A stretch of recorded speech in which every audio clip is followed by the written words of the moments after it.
Steel. It's the stuff legends are made of, literally.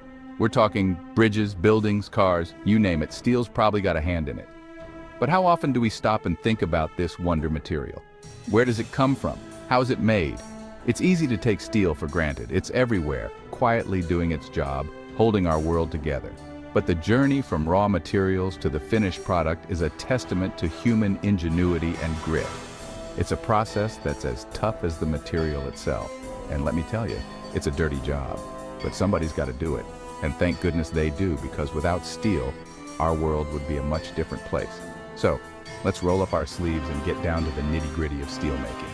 Trust me, it's a lot more interesting than you might think. Now you might be thinking, steel, that's just iron, right? Well, not quite. Steel is a lot more complex than it seems at first glance. It's like saying a cake is just flour. Sure, flour is a key ingredient, but it's far from the whole story. Think about it. Flour is the main ingredient, but it's the sugar, eggs, and butter that transform it into a delicious cake. Each component plays a crucial role. Similarly, steel is basically iron with a little something extra added to it. That something extra is mostly carbon, but other ingredients get thrown in too, depending on what kind of steel we're making. These additional elements can include manganese, nickel, chromium, and more. Think of it like this. You wouldn't use a butter knife to cut down a tree, right? Each tool is designed for a specific purpose. Different tools for different jobs. Same goes for steel. Each type of steel is engineered for a particular application. We need different types of steel for different applications. And that's where understanding its composition comes in. The right mix of elements can make all the difference. Knowing what's in your steel is like knowing the recipe for success. It's essential for achieving the desired properties. It lets us fine-tune its properties, making it stronger, tougher, or more resistant to corrosion. This precision is what makes steel so versatile. So let's break down the key ingredients and see what makes steel so special. Each element has a role to play in creating the perfect blend. First up, the main man himself, iron. This element is the backbone of the steel industry. It makes up the bulk of steel, usually around 90% or more. Without iron, steel wouldn't exist. We find iron in the Earth's crust, mostly in the form of iron ore. These deposits are scattered across the globe. This ore is like a treasure chest, and inside we find iron mixed with other stuff we don't need. Extracting it is a meticulous process. Think of it like panning for gold. Just as gold miners sift through dirt, we sift through ore. You gotta sift through the dirt to find the good stuff. It's a labor-intensive job, but crucial for quality steel. That's where mining comes in. Heavy machinery and skilled workers extract the ore from deep within the earth. We dig up the iron ore, separate the iron from the impurities, and then we're ready to cook up some steel. This transformation is fascinating. Iron is naturally strong, but it's also pretty brittle on its own. It needs a little help to become the steel we rely on. That's where the other ingredients come in, to give it those superpowered properties that make steel the superstar it is. Elements like carbon, manganese, and nickel are added, but we'll get to those in a bit. Each element plays a unique role in enhancing steel's properties. For now, let's just appreciate the humble iron ore, the unsung hero of the steel industry. Without it, modern infrastructure would be impossible. Now let's talk about carbon. This is the magic ingredient that transforms iron from a wallflower into the life of the party. By adding just a small amount of carbon to iron, we can dramatically change its properties. Think about it. Carbon, the same stuff in your pencil lead, can turn soft iron into something as strong as steel. That's pretty wild, right? Adding carbon makes the iron stronger and harder, but it also makes it less ductile, meaning it's less likely to bend without breaking. The amount of carbon we add depends on what we need the steel for. Too little carbon and you've got something that's still too soft. Too much, and it becomes brittle and prone to shattering. It's all about finding that sweet spot, the perfect balance for the job at hand. Section 5. The supporting cast alloying elements and their roles. Now, we've covered the headliners, iron and carbon, the primary components of steel. But there's a whole supporting cast of characters that make steel even more versatile and adaptable for various uses. These are the alloying elements, and they each bring something unique to the table, enhancing steel's properties in different ways. Chromium, for instance, is like steel's personal bodyguard. providing a protective shield. It makes steel resistant to corrosion, which is why we use it in stainless steel, ensuring longevity and durability.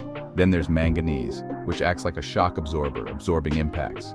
It improves steel's toughness and helps it withstand impact and wear, making it ideal for high-stress applications. Nickel is another popular addition, known for its versatility. It boosts steel's strength and toughness at low temperatures, making it perfect for things like bridges and pipelines in cold climates where durability is crucial. And those are just a few examples of the many alloying elements used in steel production. There are tons of other alloying elements, each with its own special skills and benefits, contributing to the steel's final properties. By carefully controlling the mix of these elements, we can create a nearly endless variety of steels, each tailored to specific applications, from construction to aerospace, ensuring the right material for the job. Section 6. From ore to metal, the journey begins. All right, we've got our ingredients lined up. Now let's fire up the forge and see how it all comes together. The first step in this epic journey is transforming that raw iron ore into something we can actually work with. Remember that iron ore is like a treasure chest? Well, now it's time to crack it open. We do this by heating the ore in a blast furnace. This towering structure, often reaching heights of over 100 feet, is the workhorse of the steel industry. Inside the blast furnace, things get seriously hot. We're talking temperatures exceeding 3,000 degrees Fahrenheit. That's hot enough to melt steel and then some. Section 7. Blast furnace, where iron finds its strength. As the iron ore is heated inside the blast furnace, something amazing happens.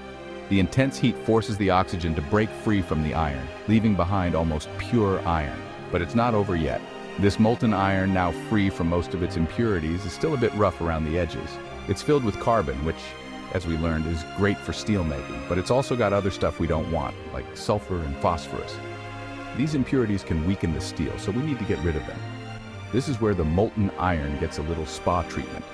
It's transferred to a basic oxygen furnace, where it's blasted with pure oxygen. This burns off the unwanted elements, leaving behind a cleaner, purer form of iron, ready for the next stage of its transformation. Section 8. The Bessemer process, a breath of innovation. Now, let's rewind a bit and talk about one of the most important innovations in steelmaking history, the Bessemer process. Back in the day, making steel was a time-consuming and expensive process. It involved heating iron in a furnace for days on end, carefully controlling the carbon content. Enter Henry Bessemer, a British inventor who revolutionized the steel industry in the mid-1800s. Bessemer figured out a way to make high-quality steel much faster and cheaper than ever before. His secret weapon? Oxygen. The Bessemer process involved blowing air through molten iron, which removed impurities and precisely controlled the carbon content. This breakthrough paved the way for mass production of steel, making it an affordable material for construction, railroads, and countless other applications. Section 9. Electric arc furnaces, modern muscle for steelmaking. While the Bessemer process was a game-changer, technology marches on. These days, most steel is made using electric arc furnaces, or EAFs for short. These bad boys are like giant microwave ovens that can melt scrap metal with ease. EAFs use massive electrodes to generate an electric arc, which can reach temperatures hotter than the surface of the sun. This intense heat melts the scrap metal, allowing us to create new steel from old recycled materials. EAFs are incredibly efficient and environmentally friendly compared to traditional methods. They use less energy, produce fewer emissions, and help conserve valuable natural resources. It's a win-win for the steel industry and the planet. Section 10. Steel shaping our world, building our future. So there you have it, the journey of steel, from humble iron ore to the backbone of our modern world. We've seen how raw materials are transformed through a combination of heat, chemistry, and human ingenuity. We've explored the roles of iron, carbon, and other key ingredients that give steel its remarkable properties. And we've peeked inside the fiery furnaces where steel is born, from the towering blast furnaces to the high-tech electric arc furnaces. Steel is more than just a material. It's a testament to human innovation and our ability to shape the world around us.